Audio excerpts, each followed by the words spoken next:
Welcome to the Career Refresh Podcast. I'm your host, Jill Griffin.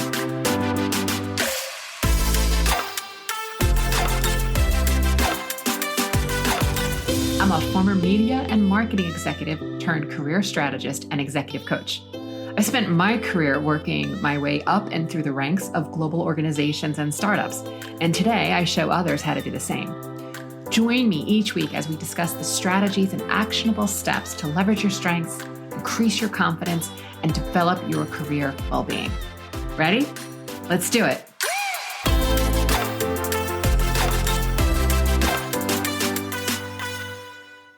This is the Career Refresh Podcast, and I'm your host, Jill Griffin. This week, I have the pleasure of interviewing Jane Ashen Turkewitz. She is a career services professional and an executive recruiter in New York City with more than 20 years experience. Jane and I met digitally years ago and have always kept in touch, and she's such a incredible thought leader. And what she is sharing today, this is definitely an episode where you want to grab a pen, you want to open your notes app, because she is talking about all the things from how to get through the applicant tracking systems and how to network, and that we're not treating it as a transactional conversation, but to really think about it in the way of building a relationship. Currently, Jane is in partnership and development oversight for University of Texas at New York City, which is UTNY, and it is a place-based experiential learning program. At UTNY, Jane develops partnerships with corporations, nonprofits, art institutions, and associations to assist UTNY students in securing semester-long internships in New York City. People, she is doing tremendous work here. She also teaches UT students how to navigate their way through the interview process and get hired by some of the most competitive companies in the world and in one of the most competitive job markets we've seen in recent time.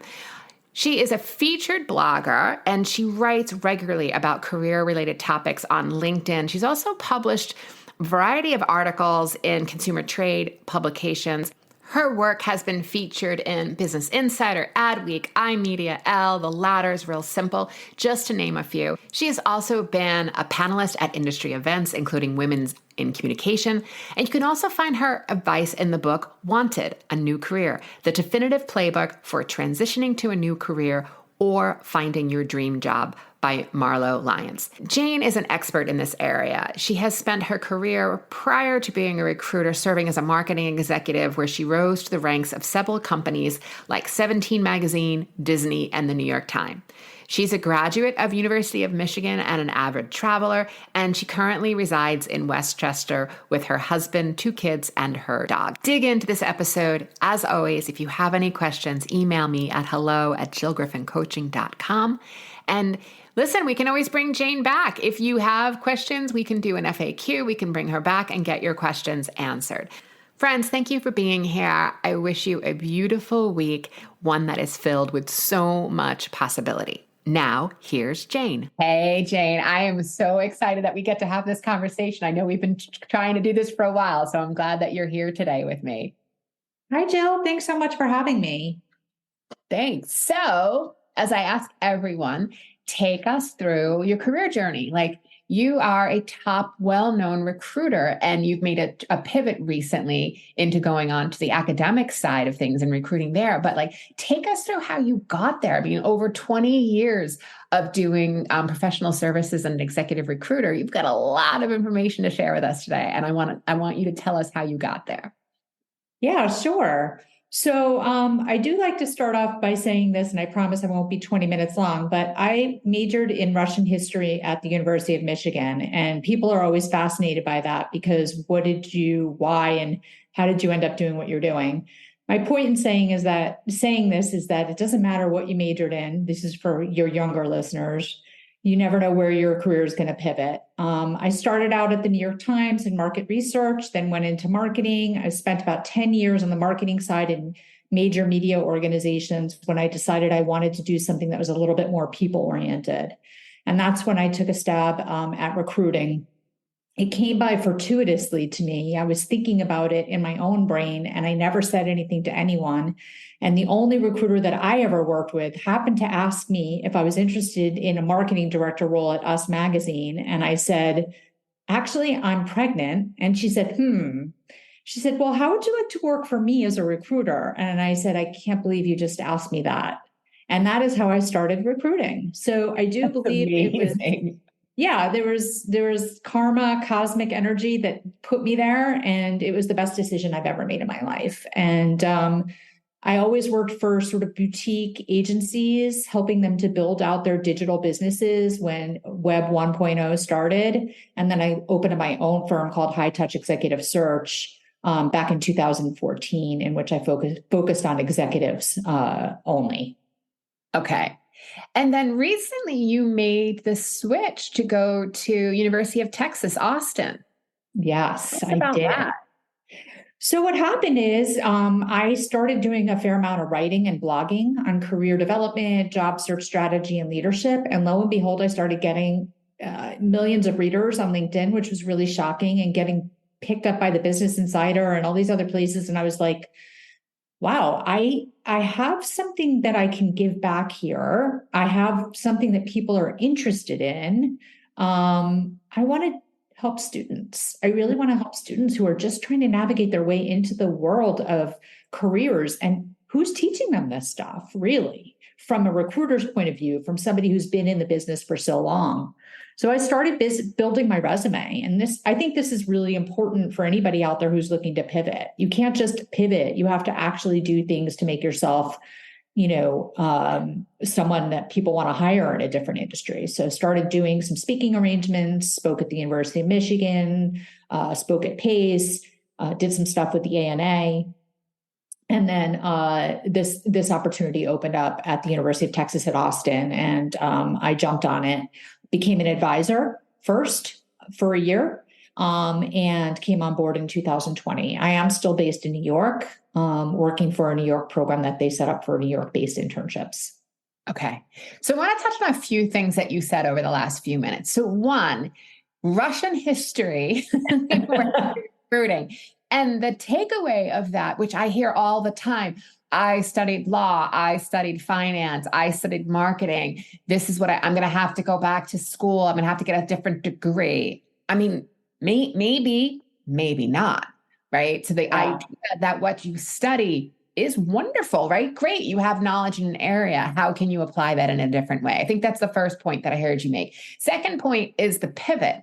If you're going to apply it in another way, you need to be strategic about it. And one of the things that I always talk to people about is, how are you thinking about your professional brand? And whether you're putting your professional brand out there on a social media platform like a LinkedIn, or whether you're working your industry and going to trade events and, looking for opportunities to be a speaker, you have to put yourself out there so that you can be noticed.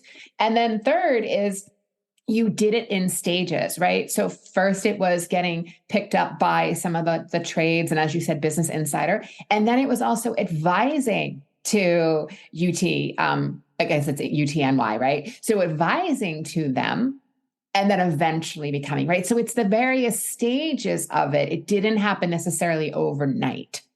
And I love that. I think that's applicable to so many people in their job search, especially in our current market. Absolutely. I think that it's a long hike. It's not the race. And I always say to people, I wrote a piece about this after I took this position with UTNY. This did not happen overnight. I had to build, stepping stones to get where I needed to do. And I had to make some sacrifices on compensation in order to get where I wanted to be. But I'm very fortunate at this point because I've got the ability to choose purpose over profit. And that's where I am in my career right now. It's really important for me to feel a sense of purpose in what I do. And every single time I have a student reach out to me and tell me that they got this great internship, or they're coming back to New York because they got a job at NBC Universal and they utilized all the skills that I gave them to get there, I cannot tell you how rewarding that is. But it did take steps and a process for me to get here, for sure. Yes. So my takeaway to that for our listeners is, you are creating your next job today. You are in your job, you are doing what you need, or if you're applying, right? The actions you take today are creating what you're doing in the future. So reading, studying, networking, and I know you and I are going to go into a bit around networking and overall communications in our conversation today. But those are the things that you're doing today to create yourself the opportunity in the future. It is, to your point, the long game. Absolutely. And the only thing that I would add to that, Jill, is that I feel like sometimes you don't even know where that path is going to take you. So you might be laying And that's down. okay. Yeah, exactly. You might be laying down those stones, but you don't realize where you're going to go with it. And that's the situation where I found myself. I had no idea that I was going to end up going in this direction. But it happened, and I made a plan of how I knew I wanted to get here. And, exactly what you said, I took the necessary steps to build my resume, to build my brand, to build a voice, and to get noticed. Perfect. I use the analogy sometimes of like making a snowman, where your career is like that, where you're pulling in all of these pieces to sort of build it up, but it takes time to pull in those pieces to create the first snowball, the next snowball, right? That's the way I look at it. So as long as you're in that space where you're thinking consciously about your career strategy and what it is that you want, even if you don't know ultimately what you want, you know what you want to feel, kind of, are you working for purpose? Are you doing meaningful work? Very different, right? Making a difference is outward work. Meaningful work is a personal choice. No one has to know, oh, it's meaningful. So what are the things that you want to think about as you're building your career strategy that everything that we're talking about today really lines up well for? So I want to get into the article. I think it was an article or a newsletter that you posted on LinkedIn, which I know got a lot of traction. So why don't you take our listeners through that story around the student and the internship? Yeah, so recently I made a posting. I have a student who had applied for an internship at an agency, a PR firm in New York, and she developed a relationship with the recruiter there, who manages early careers. They spoke multiple times. She had a couple of interviews set up with different departments, exploratory stuff. Everybody really liked her. And as she was kind of moving through the process, she ended up getting another internship offer. And since she was coming from Texas to New York, there was a time period that she needed to adhere to, and she decided that she just wanted to accept this internship. It was a good offer. She didn't want to have to work on it the whole semester and be stressed out. Lo and behold, the recruiter from this agency saw on the student's LinkedIn profile that she had received another offer and accepted it, and sent her a note and said, so-and-so, I see you received another offer and accepted it. Congratulations, happy for you, but so disappointed. We were really hoping to bring you on as an intern this summer. I hope that we can stay in touch for the future. The student never wrote her back. And I subsequently saw that recruiter, and she shared this story with me, and she looked at me and she said, I was really disappointed. And I said, oh, she should have written you back. And she said, she should have. Like, we really liked her. And I thought she was interested in us as a company, and that we were building relationship. And it just felt like it was a very transactional interaction versus her really wanting to be here in the future. And I feel like she missed an opportunity there. So I wrote about this on LinkedIn, and I would say most people said, great advice to the student, relationship building is so important. But I did have a few people who wrote to me and said they didn't understand what the problem was. It was not an issue, whatever. Right. And I think I saw some of those. Recruiters blow us off all the time. Right. Recruiters blow us up all the time. And, and that just hurts my heart. And I'd say the old Jane would have responded to that and tried to explain it further. But I'm kind of done doing that. I feel like, you know what, if you don't understand the messaging here and the importance of it, I'm not here to teach that to you. You can make those bad decisions. But when you're out there and you're interviewing, if you have a recruiter who is responsive and wants to have a relationship with you, that's a gift. And it doesn't happen as often as it should. But when it does, you should take advantage of it, in my opinion. Right. And perfect example. I mean, I think you and I don't think you ever placed me anywhere, but I think you and I first met 20 years ago, and have been connected in each other's career, where I've referred people to you, or if you've asked me if I've known people. I mean, that's what it's about. And I think, I don't know that we're ever going to have data on this. We might, but I also wonder if the impact of COVID on the current students who were in school and therefore went remote, and therefore their own education took on a different form where it wasn't face-to-face anymore. It wasn't about relationships in the same way because everything went remote. Now they're in the workforce. And I often wonder, because it is my 25 years of building a network and a relationship in an industry. I mean, I come out of media, marketing, advertising, technology, love that industry. I work adjacent to that now where I help people, as an executive coach in that industry. But it's that industry that kept me supported and intellectually connected through COVID as we were all in lockdown in New York City. That's the basis for so much of my professional career, and the idea of not having that or not having built that not only is sad to me, but I go, okay, great, you got a job. Where are you going next if you don't have a network to talk to people? Not only what are you seeing, but who do you know? And, how can we help each other in reciprocity through this? What are you seeing around the same idea and what's going on today, and how we can help our listeners really create relationships differently? I think that COVID is part of it, but I also just think the nature of technology and social media and, phone use and just, people just don't talk to each other anymore. There was just an article that I read the other day that basically says the new etiquette with phones: you don't leave messages. You send a text and say, "Can you speak?" Which does that? I'm like, just try it. I have agency. If I don't want to talk to you, here's an idea. I can now pick up the phone. Right. But that's not what we do. Right. And if you look at, I don't like to generalize necessarily too much, but I would say the majority of younger people are not very comfortable picking up the phone and calling people or leaving messages. It's not the way that they were brought up. It's not how they learned. So I think those two things are certainly affecting students and their ability to be more communicative on a verbal level and a relationship building level.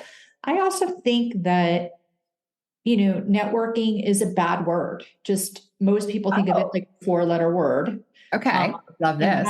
When I train my students, what I say to them, networking is not a bad word. And what you need to do is flip it. So you need to stop looking at network as doing something to help yourself, but offering yourself up as being able to contribute. So let me give you an example, if I might. Please. I tell my students that you might be interested in an organization or a company for an internship, and you might not see an internship for that company. So figure out who the hiring manager is at that in the department that you're interested in, and reach out to them. And when you reach out to that person, what you're going to do is you're going to say, "I'm coming to New York. I'm going to be there from January through May of 2024. I'm looking for an internship in marketing for an entertainment and media organization that's in medium growth. And I'm really interested in your organization. Could you use an extra pair of hands this spring? I'd love to be able to help you." So you're flipping it. You're not saying, "How can you help me?" But here, I'm offering to help you. Right. And I will tell you, it works, but you have to teach the students how to do this because they're not intuitively going to do this. I got news for you.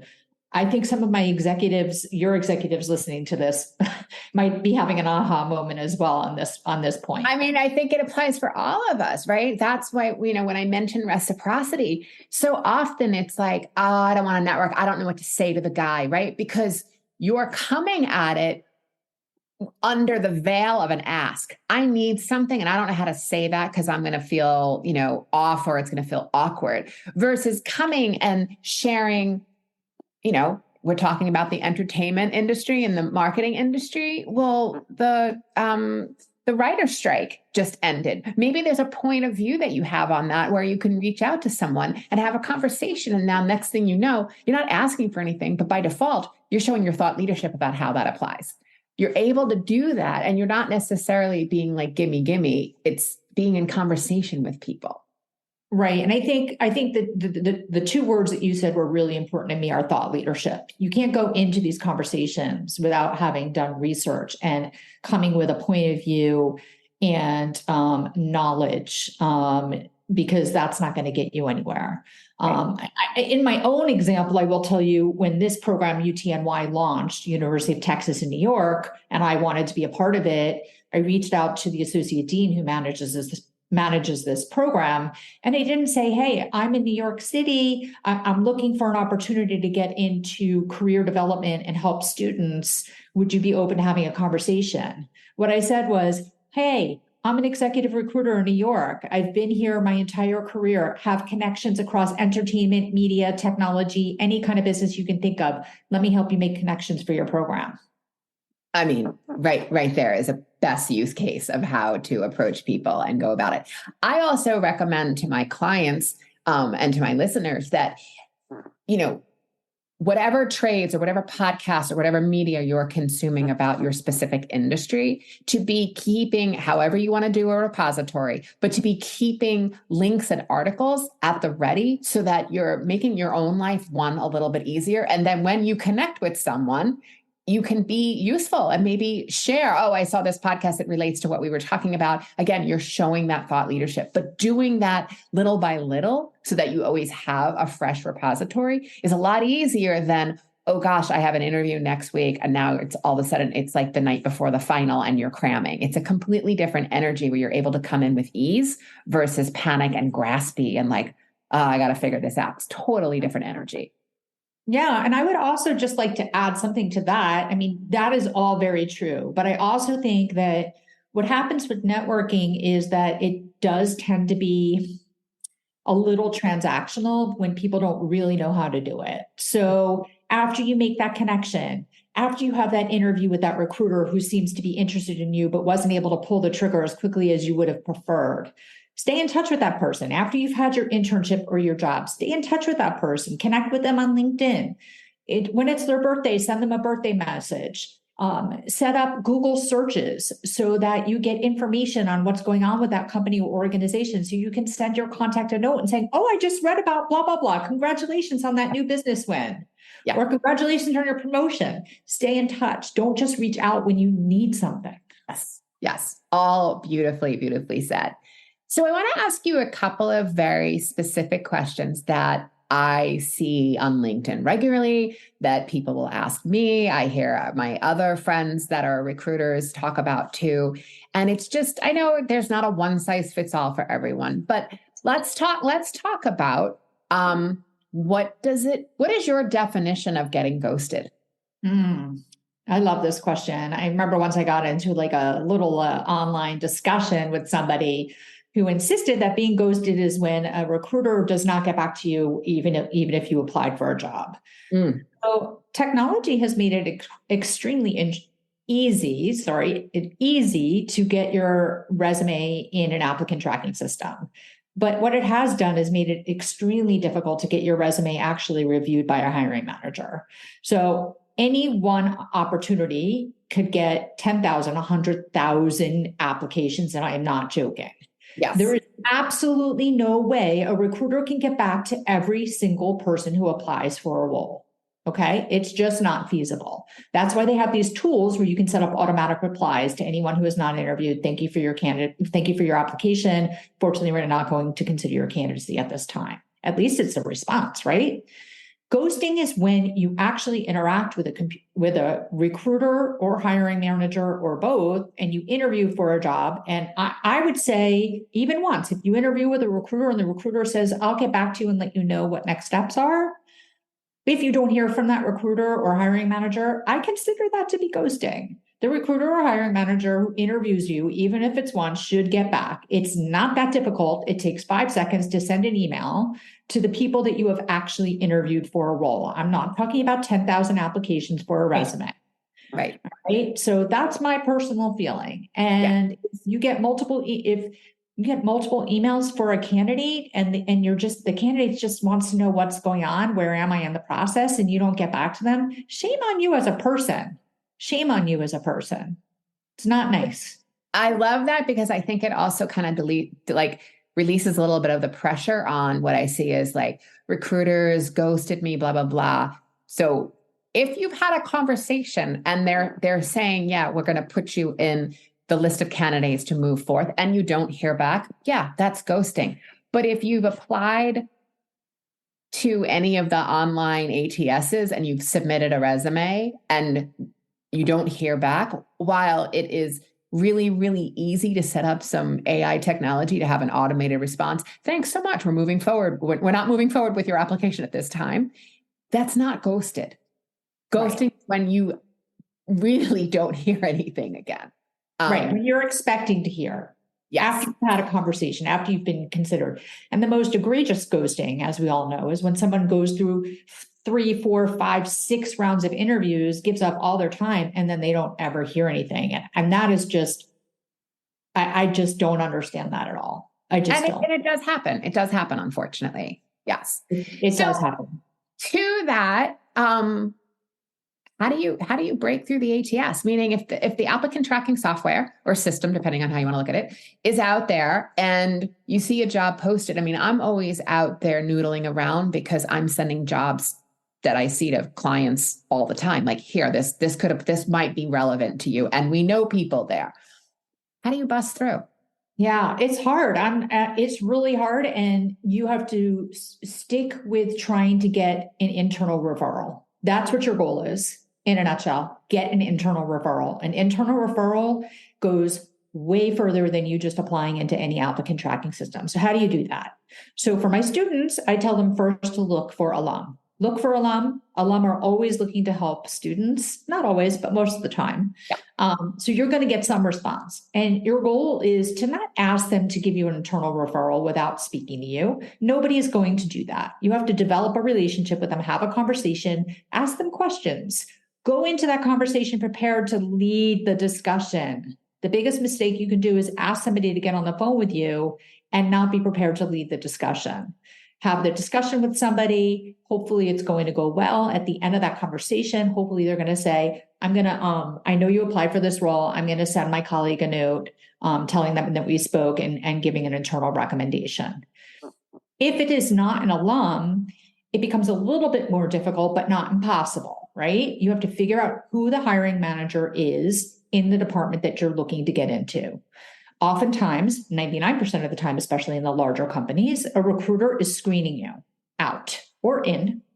So and they've got a bazillion resumes. You can get in through the hiring manager. The hiring manager might be interested once you reach out to them directly. I will tell you, I sat in as interim head of HR for a technology company for 6 months. Every single time somebody reached out to the CEO of that company and got themselves out of the ATS, the CEO handed me the resume and said, can you talk to this person for me? Wow. There you go. Now, she was a pretty special lady. Yeah. She was pretty special. Yeah. Not everyone's going to do it, but if you can reach out to a hiring manager and write a thoughtful note about why they should consider you and make sure you understand their company, write a smart cover note or a smart cover email, there's a really good chance that you'll get you'll get a response. Yeah. You might not get it on everyone, but if you keep doing it, you will. And you'll get better at it. The thing that you said that I think is, that I want to put like an extra spotlight on, because I get this a lot when people pitch me to come on my show, on the podcast. They'll be like, I do this. I want to be on your podcast. It's the same thing as, you going to someone who's an alumnus of your university and saying, you and I both went to the same college and I really want to get a job there. Right. You are putting all of the invisible labor on the person you're outreaching so that they have to make the connection versus you saying, here are my skills. Here's what I can offer. Like getting clear of bringing something to the conversation. There's a way of building that relationship where you can be useful and also be really, really conscious of time. Meaning someone is busy. They may only have 10 or 15 minutes. What are the 2 questions you want to ask them? How are you in and out strategically? How are you also, mindful and saying, you know what, I've taken up enough of your time. Is there anything I can do for you? Meaning they might say, we're looking for interns this year. If you have any friends or, any other graduates, we'd love to hear some, right? You can be helpful and be useful to them also. Yeah, absolutely. And I would say also one thing I always say to students is when you reach out, you need to say to them, this is what I'm interested in your outreach. Like, don't make them say, well, what are you interested in? Yeah, don't be coy. This is not the time. Right, like don't make them guess. I just had another idea when we were talking. I feel like every single university has their special little places, right? University of Michigan has a place that has the best muffins on the planet, right? So if I was going to be a student, I was reaching to an alum from the University of Michigan who took the time to get on the phone with me. I would send them a dozen muffins from that place that everybody knows is famous on the campus. Oh, I love. So send a little thank you. I love you that. You will be remembered. You will be remembered. Yeah. And to your point, so to recap, do your homework, read the bios, even if they are an alumnus. Do they have a LinkedIn profile? What can you know about them? Don't be stalkerish, but do a gentle search. Maybe they spoke at a recent industry conference and you can acknowledge or comment on what you saw or give them a compliment that's authentic about what you saw. And again, be useful. And then if it fits that type of follow-up, I mean, you definitely become memorable. That's for sure. Yeah. And the other thing that I would say is that I do think that sometimes people are shy and this is really hard to get them to do. And when I say you have to lead the conversation, some students get really nervous about that. Well, so, I pepper them with, questions that they can, different types of categories of questions that they can ask. And I always say this to the students: when in doubt and when in panic, ask them to tell you about themselves. Everyone likes to talk about themselves. That you can always lean on that if you need to.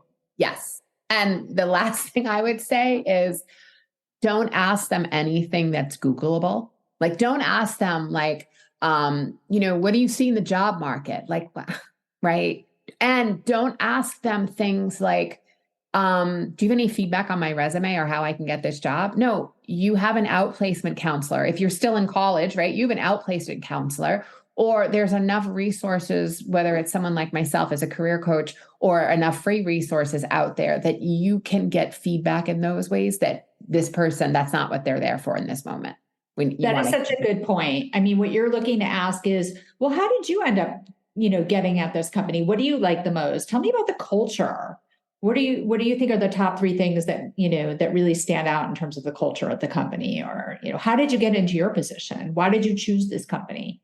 Yes. All excellent. Okay. So the next question I have for you that comes in a lot is, all right, I've been through the interviews. I might be a semifinalist. I think I'm in the top pool. I know a client of mine who's at like 10 meetings, and each meeting has been more than one person in the interview, right? It's a very high level position, going to be a very public facing position. Fine, they're putting a lot of rigor on it. But now it's been 2 weeks. So what do you do? How much is too much? Is it, you've written your thank you notes, you've written your follow-ups. What do you do now? Yeah. So I think part of this is that at the end of your interview, every stage that you've gone, first of all, you should ask up front if you're going through all these different stages. Can you tell me what the interview process looks like? So that you've got the interview process in place. And then at the end, when you are through the process, what I would ask is, can you give me an idea of where you are in terms of the number of people who have made it this round, if you're still looking, when I should be hearing back from you?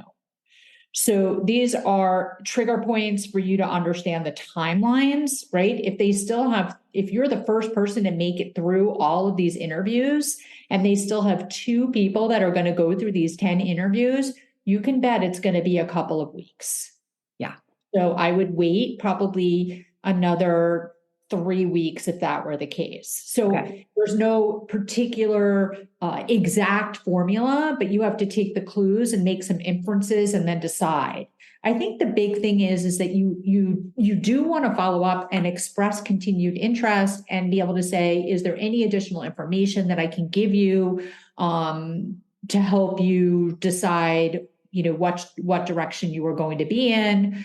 And if you don't hear back when you follow up, I would follow up again at the end of the week. So I would send the email at the beginning of the week And then what I would do is at the end of the week, I would forward that email to the same person and say, for following up in the subject line. And then I would write, hey, Jill, I just wanted to get on the top of your inbox. I know you're very busy. Just in case you didn't see my follow-up email, I remain extremely interested in this role. I know that you're interviewing. Can you let me know when you'll get back to me? Beautiful. Love it. What if you suddenly in the process, and the amount of times this has happened is beyond shocking, there's now an internal candidate? Yeah. And you're rejected? No. They've said to you, I mean, the amount of times that I've heard this is surprising, where clearly they're always encouraged to hire and promote within. But something happened where that candidate didn't surface until they were well into the external interviewing process. So they're seeing other candidates. And then suddenly we have an internal candidate we need to interview. So now everyone that's on the list that has been interviewing externally is thinking, oh, great, I'm never going to beat out an internal candidate. What advice would you give there? My guess would be that the internal candidate was probably in the process all along. That's one thing I would say. And they're having backup conversations just in case. I would say that the reality is internal candidates usually do win. And that's why you don't put all of your eggs in one basket. It is a two-way street. You do not take yourself off the market. You do not stop interviewing until you have an offer in your hand, period, end of discussion. I did a podcast a few months ago about how job offer or job searching and dating are very similar. Like until there's a ring on it, you keep out there and you keep having conversations.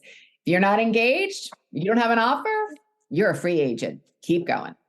100%. It is a common analogy for sure, right? And also, if it were easy, it wouldn't be special. Right.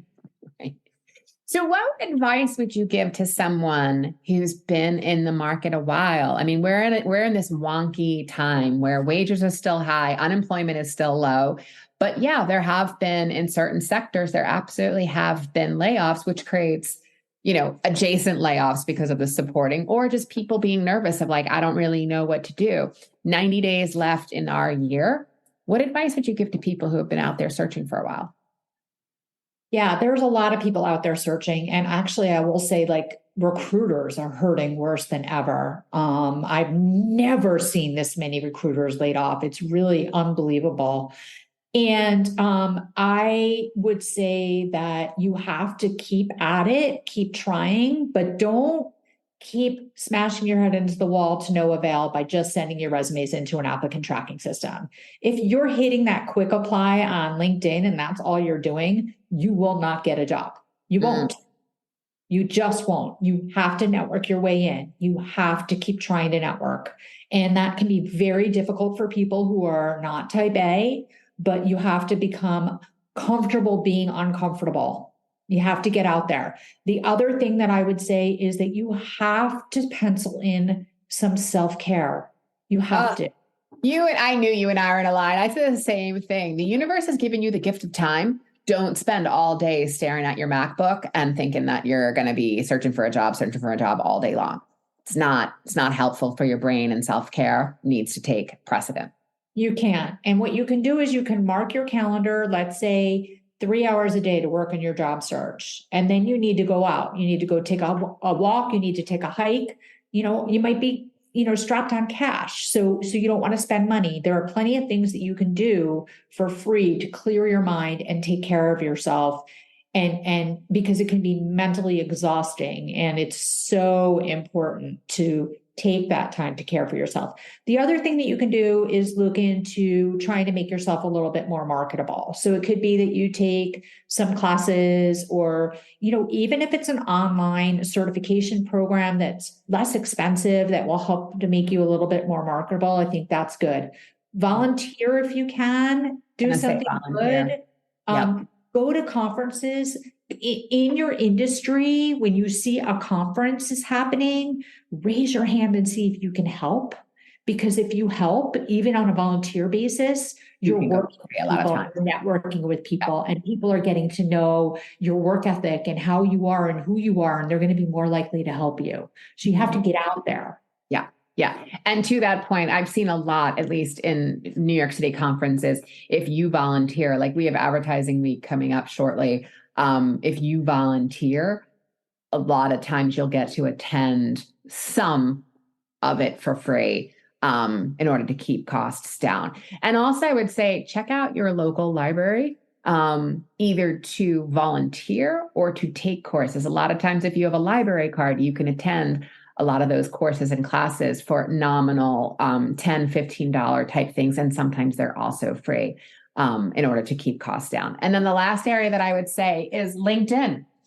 If you are on LinkedIn, there are a lot of courses that LinkedIn has. And what LinkedIn also likes is that from an algorithm standpoint, when you take those courses, you come up higher in the search returns when recruiters are looking for you. So things to keep in mind and making sure that you're optimizing that LinkedIn profile. Remember that your resume is one part of the marketing document. Right now, your LinkedIn is the other part of the marketing product. So you are the product that we are marketing right now. We need to make sure that both those entities, both the resume and the LinkedIn profile, are updated, because you're going to come up higher in the search returns if you do so. Yeah, and connect with people. Don't forget to do that. Ask people to connect with you. You know, people will mostly say yes.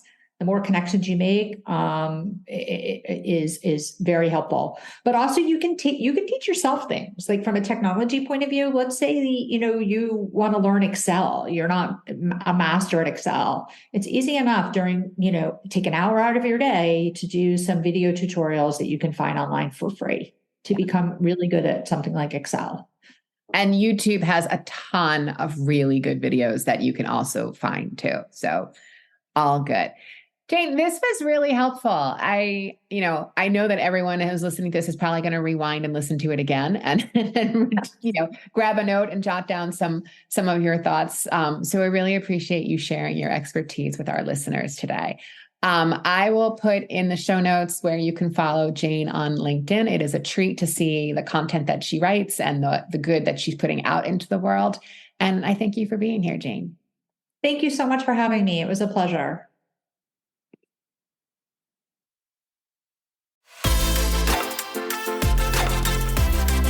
Hey, thanks for listening to the Career Refresh podcast. If you're enjoying this and you want more information, go to my website, jillgriffincoaching.com. There you can find information on how to work with me one-on-one, or my group programs, or even bring me into your workplace.